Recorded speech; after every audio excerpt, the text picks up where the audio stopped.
ready to leave the station on these bikes. It's kind of cool. Going on a nature trail.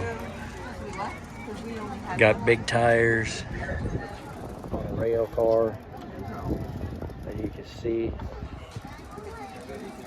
Got the group. We're out here. We're gonna head out here up through the middle. A lot of people. We're in the back. As you can see, this is pedal power. There's the takeoff. Got the engineer back there. And we're gonna be on our way. Alright, we're off.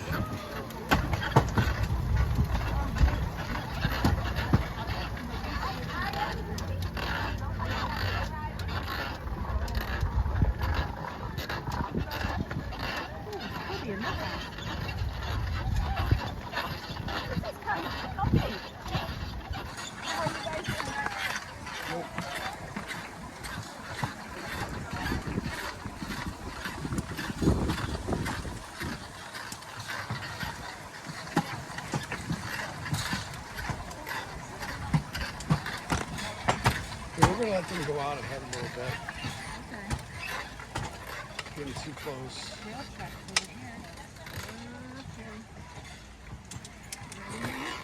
Well, give them a little bit of space because if we get going too fast, we're gonna be right on top of them again.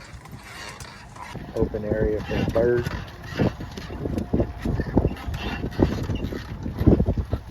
Marshy.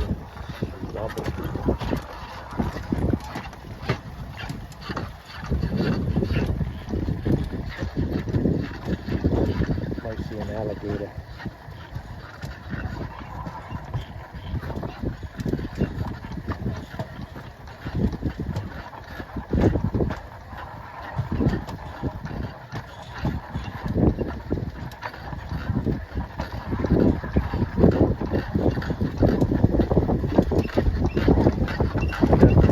Birds and stuff all flying around here.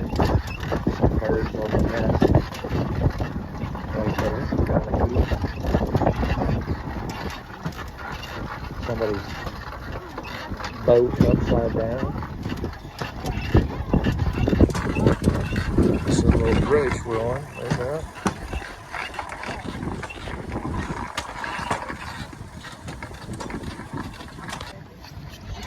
Coming up on a crossing right now.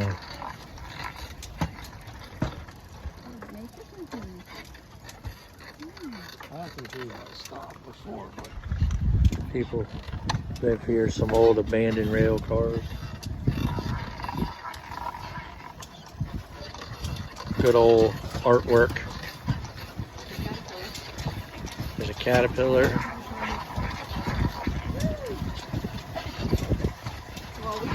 Butterflies.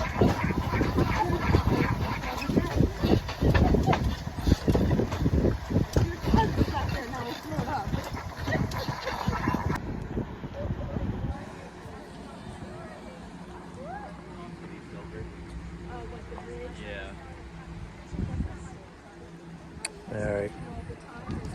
At a bridge lock. This looks like a no wake zone. Got a boat coming through. A couple others coming through. About it was built in 1863. During the time of Abraham Lincoln and the Civil War, it's primarily built to bring people in from parts of Pennsylvania, New Jersey, specifically Philadelphia, and Atlantic City especially was a major location bringing people into Cape May. This rail line was really important to Cape May. This was the first way people got into Cape May. It was one of the real main reasons as to why Cape May is as popular as it is today. It helped to build up the economy down here and the infrastructure down here over time. And so this railroad is really important to the history of Cape May. And the fun thing about it is that this railroad, you might have owned it in the past. I'll give you a hint. Board games. Monopoly, exactly. This is one of the four railroads on the Monopoly board. If you want to take a guess, you get a 1 out of 4 chance. So what? The Atlantic. No, not Atlantic. B&O. Not B&O. Pacific. Not Pennsylvania. B&O. Yeah, Reading. Yeah, I heard it. Reading Railroad. This is the Reading Railroad right here. And the Reading Railroad was so successful in the 1890s, a second railroad was built 50 feet away from it. So if you look at that metal telephone pole right over there, that's about how close the two rail lines were. They were parallel to one another for the last 10 miles of their journey, 50 feet away from each other. Fun thing about that second rail line coming into Cape May, also on the Monopoly board. So if you want to take a guess at this one, you got a 1 out of 3 chance this time. So not B&O, Pennsylvania. There we are. So this is Pennsylvania Railroad. If you're wondering why there's actual real rail lines on the Monopoly board itself, the Monopoly board itself is actually based off of real locations in Atlantic City at the turn of the 1900s. And so if you go to Atlantic City to this day and bring a Monopoly board as your own personal map of the area, you'll see real locations from over there. So the Reading Railroad, Pennsylvania Railroad, Boardwalk Avenue, all real locations in Atlantic City. And these two trains would come from Atlantic City, and at their peak, they would bring about 1,500 people into Cape May each and every day from Atlantic City down to the Cape May. So these rail lines, because they both came from the same place and they could see each other 50 feet away from each other for the last 10 miles of their journey, these two rail lines come on their rail lines. And so what they did was these two rail lines would literally race each other into town. One would get ahead of the other, they would speed up in return to try and get ahead, and the other would speed up even faster, get ahead, and so on and so forth, until they reached the station in town. And they did this each and every day, and the passengers were really happy with how fast they were going. As the faster these trains went, the better chance the passengers of the train would get a good spot at the beach, the best seat to the restaurant, or be there right in time for the happy hour discount. So the faster the trains went, the happier the passengers. Safety, they did not care also. Yeah. But another thing these two rail lines did to satisfy their customers coming into Cape May was they gave each of them a free lunch hopping off these trains. And these free lunches they would give to their passengers would be packed in shoeboxes. And each and every one of these tourists who came into town would hold a shoebox in hand, so it's pretty easy to figure out who's a tourist in town or not around the early 1900s. Yeah, that's where I'm going. Tourist came in town is named Shoebies. And that's because of these shoebox lunches, the trains would give each one of the passengers a shoebox lunch, and so tourists in town are known as Shoebies based off of these free lunches. To this day, tourists in town are still known as Shoebies. Unless you ride with Revolution Rail, we make sure you guys aren't bullied. So, you're welcome. Another fun thing about this area down here is this canal you see before you. This canal, it didn't exist 100 years ago. This is an entirely man-made canal. 100 years ago, this all used to be farmland right here. This canal was dug between 1940 to 1942. Anyone, let's get a particular guess as to why that time frame. Exactly. So what was specifically happening during the war was, before the United States entered the war itself, we were sending supplies to our European allies from the harbors here at Cape May. We were sending them some food, oil, whatever we could send them to fight against the Germans. And as such, the Germans weren't all too happy about it. So what they did was they sent their U-boats down to the harbors of Cape May, and they started sinking boats indiscriminately. It didn't matter what boat it was. That boat over there would have been set. Oh wait, that's a jet ski. Okay. It didn't matter what kind of boat it was.